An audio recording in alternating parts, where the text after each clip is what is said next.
Belief पैदा कैसे होते हैं, origin of the belief very important है। और ये होते हैं पास्ट कोचिंग में। पिछले दिनों में सोशल मीडिया पे एक मैसेज चल रहा था, मैं उसको रिफ्रेश कर देता, लेट मी रिफ्रेश दैट। शायद आपने पढ़ा वो डंडे के हवाले से, तो मैं रिफ्रेश कर देता हूँ अगर किसी ने पढ़ा हुआ है। तो एक किसी गांव में एक मुअज़्ज़ज़ मेहमान गया और गांव वालों ने उसकी बड़ी इज़्ज़त रिस्पेक्ट की और पूरा गांव उसको मिलने के लिए आ गया। और फिर इसके बाद शाम को उसके लिए खाना था और खाने में अनवा व अक़साम के नेमतें रखी गईं, बहुत सारे खाने रखे गए। और फिर एक और भी काम किएगा, एक बड़ी सीनी कहते हैं उसको, अब पता नहीं समझते होंगे आप सब, उसमें एक 6 फुट का डंडा, मोटा और बड़ा अच्छा डंडा वो रख दिया साथ। अब वो मेहमान के सामने खाने भी पड़े हुए हैं और साथ डंडा भी पड़ा हुआ है। उसे कहते हैं कि जी अब खाना खाएं।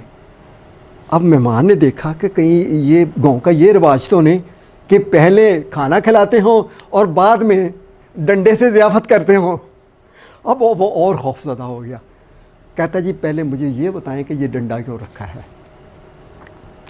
अब जिस मेज़बान में रखा है उसको कोई पता नहीं है कि क्यों रखा हुआ है। वो कहता है जी ये हमारे बड़ों से, हमारे बुज़ुर्गों से रस्म चली आ रही है, इसलिए रखा हुआ है। कहता मैं तो नहीं खाऊंगा। अब वो उसको मुश्किल आ गई, वो इधर जा उधर जा, हम साया में किसी अपने से बड़े बंदे को लेके आए।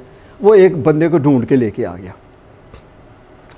उसने जब डंडा देखा वो कहता है कमबख्त, और ये क्या किया, वो इतना बड़ा डंडा, वो हमारे बुजुर्ग तो बस 3 फुट का डंडा रखते थे। उसने जल्दी से आधा करवाया। अब वो जो मेहमान है उसका अभी भी खौफ ख़त्म नहीं हुआ। कहता है अभी भी ये उस रेंज में है कि इससे ज़ियाफ़त हो सकती है। और कहता मैं नहीं खाऊंगा जब तक मुझे सही बात नहीं बताएंगे। फिर उसने दौड़ा कि मैं किसी और को लेके आऊँ, वो लेके आया और वो कहता ओए ये क्या किया है मेज़बान को। और नहीं, हमारे जो बड़े थे ना, जो बुजुर्गवार थे, वो तो बस इतना डंडा रखते थे और इसको पतला करो, ये मोटा भी है। अब उसका तजस्सुस और बढ़ गया कि यार ये क्या चक्कर है। कहता जी अब ये पड़ा हुआ है खाना, मैं उस वक्त तक नहीं खाऊंगा जब तक मुझे सही पता नहीं चलेगा।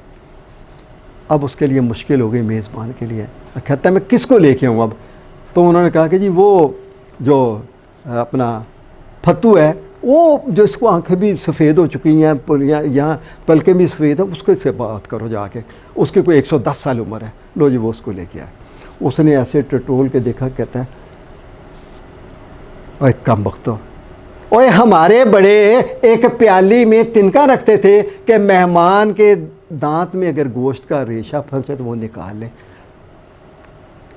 अब क्या हुआ, कैसे प्रोग्रामिंग हुई कि हमारी तरबियत क्या हुई कि उस डंडे को, यानी वो तिनके से डंडा बन गया और वो आगे रस्म चल रही है। तो इसका मतलब है कि जो हमारी ग्रोथ हुई, जब हम बड़े हुए तो उसके हमारे ऊपर असरात मरतब हुए। हमने वहाँ पे जाना होगा। तो यहाँ पे क्या आई, सबसे पहली बात, जब आप बड़े हो रहे थे तो आपने क्या सुना। और दूसरी बात, और जब आप बड़े हो रहे थे तो आपने क्या पढ़ा, ठीक है, और उसको ख़ास मानी भी दिए होंगे। वो जो मैंने दिए हैं वही बिलीफ बन जाता है। और तीसरी बात कि जब आप बड़े हो रहे थे तो आपने दूसरों को करते हुए क्या देखा। अब मॉडलिंग का क्या लफ्ज़ हो सकता है जी, आप में से कोई बताएगा उर्दू में अगर लिखना चाहें तो, कि जब आप बड़े हो रहे थे तो आपने दूसरों को क्या करते हुए देखा। जा इसको मैं चाहता हूँ अगर आप लोगों के ज़हन में आ जाइएगा तो अच्छा है। अब ये 4 सिर्फ इसके पहलू बनते हैं जिससे हमारे बिलीफ जन्म लेते हैं। कैसे, सबसे पहले सुनना, और सुनने के बारे में मैं ये कहता हूँ कि ये एक एटमी मसाइल है। ज़बान हमारी लैंग्वेज, कहने वाला क्या कहना चाहता है, ये सुनने वाले की मर्ज़ी है कि उसको क्या मानी देता है। यहाँ पे वो NLP का प्रीसपोजिशन भी आ जाता है, ठीक है। कहने वाला क्या कहना चाहता है, सुनने वाले की मर्ज़ी है कि उसको क्या मानी देता है। जो मानी देता है वही उसका बिलीफ अल्टीमेटली बन जाएगा। अब इसका मतलब है कि हमारी लैंग्वेज में अब हाम है, या बोलने वाले में अब हाम है, पैदा कर देता है। उस अबहाम को ख़त्म करेंगे तो बात क्लियर होती है। कैसे ज़रा देखते हैं। यहाँ पे वो बात भी आ गई कि यहाँ पे वो NLP का प्रीसपोजिशन, 9 प्रीसपोजिशन मैंने आपके साथ शेयर किए हुए हैं, वो वीडियो की सूरत में भी अवेलेबल हैं।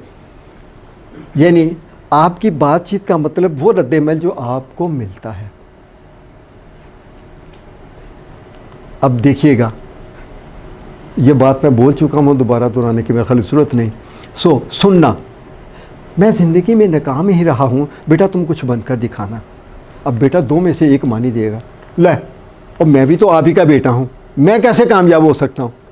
और यह कहता है अच्छा ले बे, अब्बू तो मेरे नहीं हुए लेकिन मैं इनको कुछ करके दिखाता हूँ। अब दोनों सूरतें हैं और दोनों बिलीफ आ गए। यहाँ पे वो बिलीफ जन्म लेगा। फिर तुम निकम्मे और नालायक को इस तरह के आम जुमले बोले जाते हैं। तुम बेवकूफ़ हो लिहाजा तुम नहीं समझ सकते, तुम हमेशा कंफ्यूज ही रहते हो। ये जुमले अब जो बच्चा सुन रहा है उसके अंदर क्या बनेगा? Limiting belief. फिर पढ़ने में आपकी तालीम आ गई, अखबार, मैगज़ीन, सोशल मीडिया, जिसके ज़रिए, और आजकल सबसे ज़्यादा सोशल मीडिया इन है। मैंने यहाँ पे वैसे नकल करने का कर दिया हुआ है, पर लेटर ऑन इसको हम देखेंगे। अब आप जब बड़े हो रहे थे तो आपके बड़े जो थे उसमें टीचर भी आ सकते हैं, उसमें पेरेंट भी आ सकते हैं, और लोग भी आ सकते हैं। क्या वो मुस्तकिल मिजाज थे या गैर मुस्तकिल मिजाज, और आपके ऊपर असरात होगा। और मेरा ख्याल है कि आप इस बात पे सब इत्तेफाक करेंगे। फिर क्या वो बाहिम्मत थे या हौसला हार जाने वाले? क्या वो ज़िम्मेदार थे या गैर ज़िम्मेदार थे? क्या वो सख्त मेहनती थे या हड हराम थे? या पूरे एतमाद थे या बेएतमाद थे? इन चीज़ों का असरात मुरतब हो रहे हैं। और तीसरा सबसे इम्पॉर्टेंट जो है वो है किसी तजर्बे से गुज़र कर। एक आदमी लिफ्ट में गया है, वो फंस गया और खौफ का शिकार हो गया। वो कहेगा लो नहीं, लिफ्ट में तो बैठना ही नहीं है। उसने उस एक्सपीरियंस को मीनिंग दिए हुए हैं।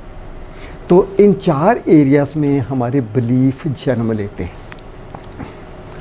और फिर प्रोफेसर साहब बड़ी अच्छी तरह समझते हैं कि जिसको लिफ्ट का खौफ है तो वो पता क्या कहेगा, ओ नहीं जी लिफ्ट में, ओए मैं तो चाहता हूँ सीढ़ियों से कि ज़रा एक्सरसाइज हो जाए, बंदा एक्टिव भी रहेगा।